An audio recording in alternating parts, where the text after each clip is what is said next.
ओम नमो भगवते वासुदेवाय। श्री सत्यनारायण भगवान की जय।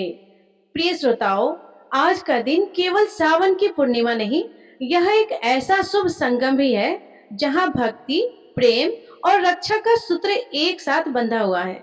एक और रक्षाबंधन का पावन पर्व जो भाई बहन के अटूट प्रेम का प्रतीक है, और दूसरी ओर श्री सत्यनारायण भगवान की कथा जो जीवन में सत्य और समर्पण की मार्ग दिखाती है। ऐसे शुभ दिन पर जब चंद्रमा पूर्ण तेज से चमक रहा है और वातावरण मंत्रों की गूंज से पवित्र हो रहा है, श्री सत्यनारायण व्रत और कथा का श्रवण करना परम सौभाग्य का अवसर है। यह वही कथा है जिसे स्वयं नारद जी ने श्री विष्णु भगवान से सुना था और जगत के कल्याण के लिए फिर धरती पर सुनाया। जो इस कथा को श्रद्धा से सुनता है, उसकी सारी बाधाएं समाप्त होती है। घर में सुख, शांति, संतान, ऐश्वर्य और समृद्धि का वास होता है और समस्त मनोकामनाओं की पूर्ति होती है। तो आइए इस पुण्य अवसर पर रक्षाबंधन के प्रेम और सावन पूर्णिमा की पवित्रता के साथ हम श्री हरि विष्णु सत्यनारायण स्वरूप की कथा का श्रवण करते हैं। एक समय की बात है, नैमिषारण्य तीर्थ में सौनक आदि 88,000 ऋषियों ने श्री सूत जी से पूछा कि हे प्रभु, इस कलयुग में वेद विद्या रहित मनुष्य को प्रभु भक्ति किस प्रकार मिल सकती है तथा उनका उद्धार कैसे होगा। हे मुनि श्रेष्ठ, कोई ऐसा तप बताइए जिससे थोड़ी ही समय में पुण्य मिले और मनोवांछित फल भी प्राप्त मिल जाए। इस प्रकार की कथा सुनने की हम लोग इच्छा रखते हैं। तब सभी शास्त्रों के ज्ञाता श्री सूत जी कहने लगे, हे वैष्णवों में पूज्य, आप सभी ने प्राणियों के हित की बात पूछी है, इसलिए मैं एक ऐसे श्रेष्ठ और व्रत के बारे में आप लोगों को जरूर बताऊंगा जिसके बारे में नारद जी ने श्री लक्ष्मी नारायण जी से पूछा था और लक्ष्मीपति श्री हरि ने नारद जी से कहा था। अब आप सभी प्रेम से सुनिए। एक समय की बात है, देवर्षि नारद जी दूसरों के हित की इच्छा के लिए अनेकों लोकों में घूमते हुए मृत्यु लोक में जा पहुंचे। वहां उन्होंने अनेक योनियों में जन्मे सभी मनुष्यों को अपनेपन कर्मों के अनुसार पीड़ा झेलते हुए देखा। उनका दुख देखकर नारद जी सोचने लगे कि ऐसा क्या किया जाए जिससे निश्चित रूप से मानव के दुखों का अंत हो जाए। इसी बात पर विचार करते हुए वह विष्णु लोक में गए। वहां नारायण की स्तुति करने लगे और कहने लगे कि नारायण नारायण, हे भगवान, आप अत्यंत शक्ति से संपन्न हैं, निर्गुण स्वरूप, सृष्टि के कारण भक्तों के दुख को दूर करने वाले हैं, आपको मेरा प्रणाम है। इस प्रकार नारद जी की स्तुति सुनकर भगवान श्री हरि बोले, हे मुनि श्रेष्ठ, आपके मन में क्या बात है, उसे निसंकोच कहो। इस पर नारद मुनि कहने लगे कि मृत्यु लोक में अनेक योनियों में जन्मे मनुष्य अपने कर्मों के द्वारा अनेकों दुखों से दुखी हो रहे हैं। हे प्रभु, आप तो यह बताइए कि वह मनुष्य थोड़े से प्रयास से ही अपने दुखों से छुटकारा कैसे पा सकते हैं। तब श्री हरि कहने लगे, हे नारद, मनुष्यों की भलाई के लिए तुमने बहुत उत्तम प्रश्न पूछा है। स्वर्ग लोक और मृत्यु लोक दोनों में एक दुर्लभ उत्तम व्रत है जो पुण्य देने वाला है। आज प्रेम वश होकर मैं उसे तुमसे कहता हूँ। श्री सत्यनारायण भगवान का व्रत अच्छी तरह विधान पूर्वक करके मनुष्य तुरंत ही यहाँ सुख भोग कर मरने पर मोक्ष प्राप्त करता है। श्री हरि के वचन सुनकर नारद जी बोले कि उस व्रत का फल क्या है प्रभु, और उसका विधान क्या है। यह व्रत किसने किया था, इस व्रत को किस दिन करना चाहिए, आप सब कुछ विस्तार से बताइए। नारद जी की बात सुनकर फिर श्री हरि कहने लगे, दुख और शोक को दूर करने वाला, यह सभी स्थानों पर विजय दिलाने वाला है। मानव को भक्ति और श्रद्धा के साथ शाम को श्री सत्यनारायण जी की पूजा धर्मपरायण होकर ब्राह्मणों और बंधु बांधवों के साथ करने के साथ ही यथाशक्ति यथानुसार भक्ति भाव से भगवान को भोग लगाए, आरती गाए और ब्राह्मणों सहित बंधु बांधवों को भी भोजन कराए। उसके बाद ही स्वयं भोजन करे। कीर्तन भजन के बाद भगवान की भक्ति में लीन हो जाए। इस तरह से सत्यनारायण भगवान का यह व्रत करने पर मनुष्य की सारी इच्छाएं निश्चित रूप से पूर्ण होती है। इस कलयुग का अर्थात कलिकाल में मृत्यु लोक में मोक्ष का यही एक सरल उपाय बताया गया है। श्री सूत जी बोले, हे ऋषियों, जिसने पहले समय में इस व्रत को किया था, अब उसका इतिहास कहता हूँ, ध्यान से सुनो। सुंदर काशीपुरी नगरी में एक अत्यंत निर्धन ब्राह्मण रहता था। भूख प्यास से परेशान वह धरती पर घूमता रहता था। ब्राह्मणों से प्रेम करने वाले भगवान ने एक दिन ब्राह्मण का वेश धारण कर उसके पास जाकर पूछा, हे ब्राह्मण देवता, नित्य दुखी होकर तुम पृथ्वी पर क्यों घूमते हो? तब वह दीन ब्राह्मण बोला, मैं निर्धन ब्राह्मण हूँ, भिक्षा के लिए धरती पर घूमता हूँ। यदि आप इसका कोई उपाय जानते हो तो बताओ। वृद्ध ब्राह्मण रूपी भगवान कहने लगे कि सत्यनारायण भगवान मनोवांछित फल देने वाले हैं, इसीलिए तुम उनका पूजन करो। इसे करने से मनुष्य सभी दुखों से मुक्त हो जाता है।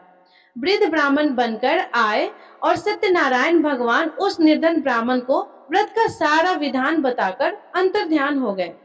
अगले दिन सुबह उठने के साथ ही उस बूढ़े ब्राह्मण ने मन में संकल्प लिया कि सत्यनारायण भगवान का व्रत करूंगा और फिर अपने नित्य कर्मों से निवृत्त होकर एक वह भिक्षा के लिए चल पड़ा। उस दिन से उसे भिक्षा में बहुत सारा धन प्राप्त हुआ। उसी धन से उसने परिवार के साथ भगवान सत्यनारायण की पूजा की और व्रत रखा। इस व्रत को करने के कुछ दिन बाद उसके सभी दुख और कष्ट दूर होने लगे और देखते ही देखते एक संपन्न और अनेकों संपत्तियों का वह मालिक बन गया। तब हर महीने की पूर्णिमा के दिन वे ब्राह्मण सत्यनारायण भगवान की पूजा और व्रत करने लगे। इस प्रकार सत्यनारायण भगवान के इस व्रत को करके वह श्रेष्ठ ब्राह्मण सभी पापों और गरीबी से दूर हो गया और उसने एक दुर्लभ मोक्ष पद भी प्राप्त किया।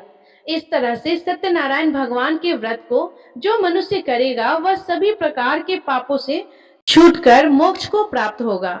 जो मनुष्य इस व्रत को करेगा वह भी सभी दुखों से मुक्त हो जाएगा। सूत जी बोले कि इस तरह से देवर्षि नारद जी से नारायण जी का कहा हुआ श्री सत्यनारायण व्रत मैंने तुमसे बताया। हे विप्रो, मैं अब और क्या कहूँ? तब ऋषिगण कहने लगे, हे मुनिवर, संसार में उस विप्र से सुनकर और किस किस ने इस व्रत को किया, हम सब इस बात को सुनना चाहते हैं। इसके लिए हमारे मन में श्रद्धा का भाव है। तब श्री सूत जी कहने लगे, हे मुनियों, जिस जिसने इस व्रत को किया है वह सब सुनो। एक समय वही विप्र धन और ऐश्वर्य के अनुसार अपने बंधु बांधवों के साथ इस व्रत को करने को तैयार हुआ। उसी समय एक लकड़ी बेचने वाला बूढ़ा आदमी आया और लकड़ियां बाहर रखकर अंदर ब्राह्मण के घर में गया। प्यास से दुखी होकर वह लकड़हारा उनको व्रत करते देख विप्र को नमस्कार कर पूछने लगा कि हे ब्राह्मण देव, आप यह क्या कर रहे हैं तथा इसे करने से आपको क्या फल मिलेगा? कृपया करके मुझे भी बताइए।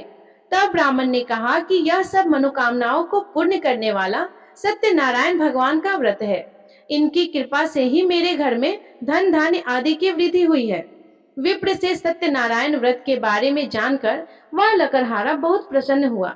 चरणामृत लेकर और प्रसाद खाने के बाद वह अपने घर गया। लकड़हारे ने अपने मन में संकल्प किया कि आज लकड़ी बेचने से जो भी धन मिलेगा उसी से श्री सत्यनारायण भगवान का उत्तम व्रत करूंगा। मन में इस विचार को लेकर वह बूढ़ा आदमी सिर पर लकड़ियां रखकर उस नगर में बेचने गया, जहां उसने अपनी लकड़ियों का दाम पहले से 4 गुना अधिक प्राप्त हुआ। बूढ़ा प्रसन्नता के साथ पैसे लेकर सत्यनारायण भगवान की मूर्ति और व्रत की अन्य सामग्रियों लेकर अपने घर गया। वहां उसने अपने परिवारजनों को बुलाकर विधि विधान से सत्यनारायण भगवान का पूजन और व्रत किया। इस व्रत के प्रभाव से वह बूढ़ा लकड़हारा धन, पुत्र आदि से युक्त होकर संसार के समस्त सुख भोगकर अंत समय में बैकुंठ धाम चला गया। श्री सूत जी कहने लगे कि हे श्रेष्ठ मुनियों, अब आगे की कथा भी कहता हूँ। पहले समय में उल्कामुख नाम का एक बुद्धिमान राजा था। वह सत्यवका और जितेंद्र था। प्रतिदिन देव स्थानों पर जाता और निर्धनों को धन देकर उनके कष्ट दूर किया करता था। उसकी पत्नी कमल के समान मुख वाली तथा सती साध्वी थी। भद्रशिला नदी के तट पर एक बार उन दोनों ने श्री सत्यनारायण भगवान का व्रत किया। उसी समय साधु नाम का एक वैश्य वहां आया। उसके पास व्यापार करने के लिए बहुत सारा धन भी था। राजा को व्रत करते देखकर वह विनम्रता के साथ पूछने लगा कि हे राजन, भक्ति भाव से पूर्ण होकर आप यह क्या कर रहे हैं? मैं सुनने की इच्छा रखता हूँ, तो आप कृपा कर मुझे भी बताइए। तब वह राजा इस प्रकार बोला कि अपने बंधु बांधवों के साथ पुत्र आदि की प्राप्ति के लिए मैं श्री सत्यनारायण भगवान का व्रत और पूजन कर रहा हूँ। राजा के वचन सुनकर साधु वैसे आदर से कहने लगा कि हे राजन, मुझे भी इस व्रत का सारा विधान बताइए, मैं भी इस व्रत को करूंगा। मुझे भी कोई संतान नहीं है और मुझे विश्वास है कि इस व्रत को करने से निश्चित रूप से मुझे भी संतान की प्राप्ति होगी। तब राजा से व्रत का सारा विधान सुनकर व्यापार से निवृत्त होकर वह व्यापारी अपने घर गया। साधु ने अपनी पत्नी को संतान देने वाले इस व्रत का वृत्तांत कह सुनाया और कहा कि जब मेरी संतान होगी तब मैं इस व्रत को करूंगा। साधु ने इस तरह के वचन अपनी पत्नी लीलावती से कहे। एक दिन लीलावती अपने पति के साथ आनंदित होकर संसारिक धर्म में प्रवृत्त होकर सत्यनारायण भगवान की कृपा से गर्भवती हो गई। कुछ महीनों के बाद उसके गर्भ से एक सुंदर कन्या ने जन्म लिया। माता पिता ने अपनी कन्या का नाम कलावती रखा। एक दिन वैश्य की पत्नी ने अपने पति को याद दिलाया कि आपने सत्यनारायण भगवान के जिस व्रत को करने का संकल्प लिया था, अब उसे करने का समय आ गया है। अब आप इस व्रत को पूर्ण करिए। तब वह साधु कहने लगा कि हे प्रिय, इस व्रत को मैं अपनी पुत्री के विवाह पर करूंगा। इस प्रकार वह अपनी पत्नी को आश्वासन देकर नगर को चला गया। साधु वैश्य ने एक बार नगर में अपनी कन्या को सखियों के साथ देखा तो उसे लगा कि अब उसकी कन्या विवाह योग्य हो गई है। तब उसने कन्या के योग्य वर ढूंढना प्रारंभ कर दिया। एक दिन साधु इस बात को ध्यान में रखते हुए एक नगर में जा पहुंचा और वहां देखभाल कर लड़की के सुयोग्य वर्णित पुत्र को ले आया। सुयोग्य लड़के को देखकर साधु ने बंधु बांधवों को बुलाकर अपनी पुत्री का विवाह कर दिया। लेकिन दुर्भाग्य की बात यह है कि साधु वैश्य ने अभी भी श्री सत्यनारायण भगवान का व्रत नहीं किया था। इस पर श्री सत्यनारायण भगवान क्रोधित हो गए और श्राप दे दिया। अपने कार्य में कुशल साधु बनिया अपने दामाद को लेकर समुद्र के पास स्थित होकर रत्नसारपुर नामक नगर में गया। वहां जाकर दामाद ससुर दोनों ने मिलकर चंद्रकेतु राजा के नगर में व्यापार करना शुरू कर दिया। एक दिन भगवान सत्यनारायण की माया से एक चोर राजा का धन चुराकर भाग रहा था। उसने राजा के सिपाहियों को अपना पीछा करते देख चुराया हुआ सारा धन वहां रख दिया, जहां साधु अपने दामाद के साथ ठहरा हुआ था। राजा के सिपाहियों ने जब चुराया हुआ धन ससुर और दामाद के पास पड़ा हुआ देखा तो वे ससुर और दामाद दोनों को बांधकर प्रसन्नता से राजा के पास ले गए और कहने लगे कि महाराज, हम उन दोनों चोरों को पकड़ कर लाए हैं, आप आगे की कार्यवाही करने की आज्ञा दें। तब राजा की आज्ञा से उन दोनों को कठिन कारावास में डाल दिया गया और उनका सारा धन भी उनसे छीन लिया गया। श्री सत्यनारायण भगवान के श्राप से साधु की पत्नी भी बहुत दुखी हुई। घर में जितना भी धन रखा था उसे चोर चुरा ले गए। शारीरिक तथा मानसिक पीड़ा और भूख प्यास से अति दुखी होकर अन्न की चिंता में कलावती एक ब्राह्मण के घर गई। वहां उसने श्री सत्यनारायण भगवान का व्रत होते देखा, फिर कथा भी सुनी और वह प्रसाद ग्रहण कर रात को अपने घर वापस आए। तब माता ने कलावती से पूछा कि हे पुत्री, तुम अब तक कहाँ थी, तुम्हारे मन में क्या है?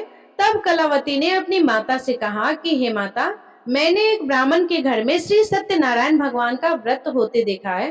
तब कन्या के वचन सुनकर लीलावती भगवान के पूजन की तैयारी करने लगी।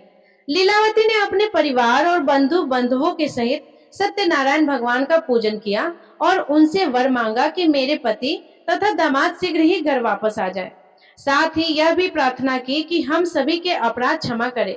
श्री सत्यनारायण भगवान इस व्रत से संतुष्ट हो गए और राजा चंद्रकेतु को सपने में दर्शन देकर कहने लगे कि हे राजन, तुम उन दोनों वैश्यों को छोड़ दो और तुमने उनका जो भी धन लिया है उसे भी वापस कर दो।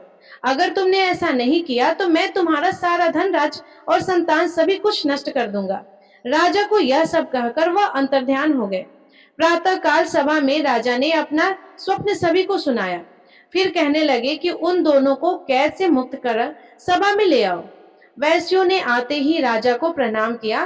तब राजा कहने लगा कि हे महानुभाव, भाग्यवश ऐसा कठिन दुख तुम्हें प्राप्त हुआ है, लेकिन अब तुम्हें किसी बात का कोई भय नहीं है। ऐसा कहकर राजा ने उन दोनों को नए वस्त्र आभूषण भी पहनाए और जितना धन उनका लिया था उससे 2 गुना धन वापस कर दिया। इस तरह दोनों वैसे अपने घर की ओर चल दिए। श्री सूत जी महाराज कहने लगे कि इस प्रकार वैश्यों ने मंगलाचार कर अपनी यात्रा प्रारंभ की और अपने नगर की ओर चल दिए। उनके थोड़ी ही दूर जाने पर दंडी वेशधारी श्री सत्यनारायण भगवान ने उनसे पूछा, हे साधु, तेरी नाव में क्या है? तब अभिमान से भरा हुआ वह वैश्य कहने लगा कि हे दंडी, आप क्यों पूछते हो? क्या धन लेने की इच्छा है? मेरी नाव में तो बैल और पत्ते भरे हुए हैं। वैश्य के ऐसे कठोर वचन सुनकर भगवान कहने लगे कि तुम्हारा वचन सत्य हो। दंडी ऐसे वचन कहकर वहां से दूर चले गए। कुछ दूर जाकर समुद्र के किनारे बैठ गए। इधर दंडी के जाने के बाद साधु वैश्य ने नित्य क्रिया के पश्चात अपनी नाव को जब ऊंची उठते देखा तो बड़ा आश्चर्य हुआ और नाव में बेल पत्ते आदि भरे हुए देखकर वह मूर्छित होकर जमीन पर गिर पड़ा। वापस होश आने पर वह अत्यंत शोक में डूब गया। तब उसका दामाद कहने लगा कि पिताजी, आप शोक मत मनाइए, यह सब दंडी का ही श्राप है, इसलिए हमें उनकी ही शरण में जाना चाहिए, तभी हमारी मनोकामना पूर्ण हो सकेगी। दामाद की बात सुनकर वह दंडी के पास पहुंचा और अत्यंत भक्ति भाव से नमस्कार करके कहने लगा कि हे महाराज, मैंने आपसे जो असत्य वचन कहे हैं उनके लिए मुझे क्षमा कर दे। ऐसा कहकर वह रोने लगा। तब दंडी भगवान कहने लगे कि हे वानिक पुत्र, मेरी आज्ञा से बार बार तुम्हें दुख प्राप्त हुआ है, तू मेरी पूजा से विमुख हुआ है। तब वह साधु वैश्य कहने लगा कि हे भगवान, आपकी माया से ब्रह्मादि देवता भी आपके रूप को नहीं जानते, तब मैं भला अज्ञानी कैसे जान सकता हूँ। अब आप प्रसन्न होइए, मैं अपनी सामर्थ्य के अनुसार आपकी पूजा और व्रत अवश्य करूंगा। हे प्रभु, मेरी रक्षा करो और पहले के समान मेरी नौका में धन भर दो। साधु वैश्य के भक्ति पूर्वक वचन सुनकर भगवान प्रसन्न हो गए और उनकी इच्छा अनुसार वरदान देकर अंतर्ध्यान हो गए। दामाद और ससुर दोनों जब नाव पर आए तो नाव धन से भरी हुई थी। फिर वहीं अपने अन्य साथियों के साथ सत्यनारायण भगवान का पूजन कर वे दोनों अपने नगर को चल दिए।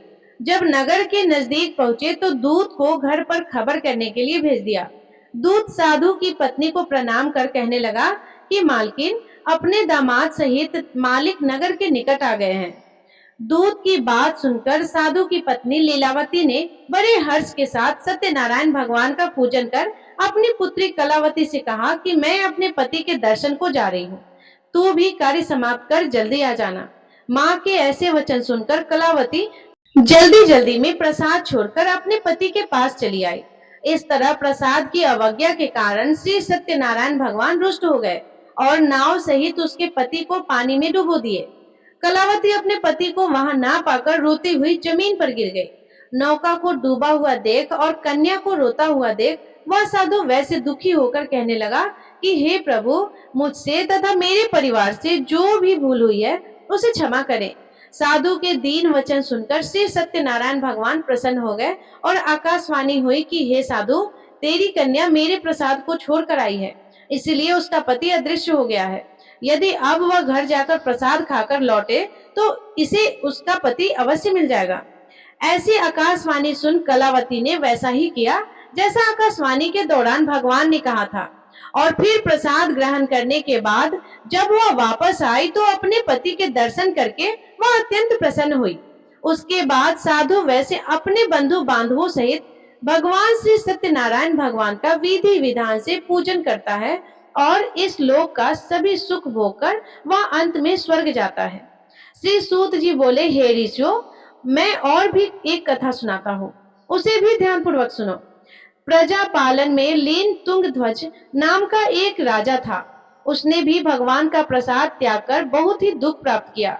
एक बार जंगल में जाकर वन पशुओं को मारकर वह बड़ के पेड़ के नीचे आया। वहां उसने ग्वालों को भक्ति भाव से अपने बंधु बांधवों सहित सत्यनारायण भगवान का पूजन करते देखा। अभिमानवश राजा ने उन्हें देखकर भी पूजा स्थान में ना तो वह गया और ना ही उसने भगवान को प्रणाम किया। ग्वालों ने राजा को प्रसाद दिया, लेकिन उसने वह प्रसाद भी नहीं खाया और प्रसाद को वहीं छोड़कर अपने नगर को चल गया। जब राजा अपने नगर में पहुंचा तो वहां सब कुछ तहस महस हुआ पाया, तो शीघ्र ही वह समझ गया कि यह सब भगवान के अनादर का ही परिणाम है। तब वह दोबारा ग्वालों के पास पहुंचा और विधि पूर्वक पूजा करके प्रसाद खाया तो श्री सत्यनारायण भगवान की कृपा से सब कुछ पहले जैसा ही हो गया। और फिर दीर्घ काल तक सभी सुख भोगकर अंत में वह मोक्ष पद को प्राप्त हुआ। जो मनुष्य परम दुर्लभ इस व्रत को करेगा तो भगवान सत्यनारायण की कृपा से उसे धन्य धान्य की प्राप्ति होगी। इस व्रत के प्रभाव से निर्धन धनी हो जाता है और भय मुक्त होकर जीवन जीता है। संतानहीन मनुष्यों को संतान सुख प्राप्त होता है और सारे मनोरथ पूर्ण होने पर वह मनुष्य अंत में वैकुंठ धाम को जाता है। तब श्री सूत जी कहने लगे कि जिन्होंने पहले इस व्रत को किया है, अब उनके दूसरे जन्म की कथा कहता हूँ।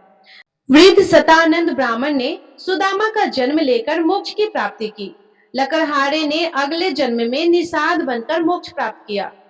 उल्कामुख नाम का राजा दशरथ होकर वैकुंठ लोक गए।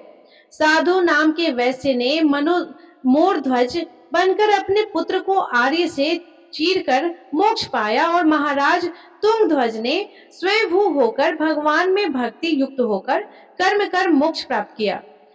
इस तरह कथा समाप्त होती है। तो सभी प्रेम से बोलिए श्री सत्यनारायण भगवान की जय। सावन पूर्णिमा की जय। रक्षाबंधन के पावन पर्व की जय। श्री लक्ष्मी नारायण भगवान की जय।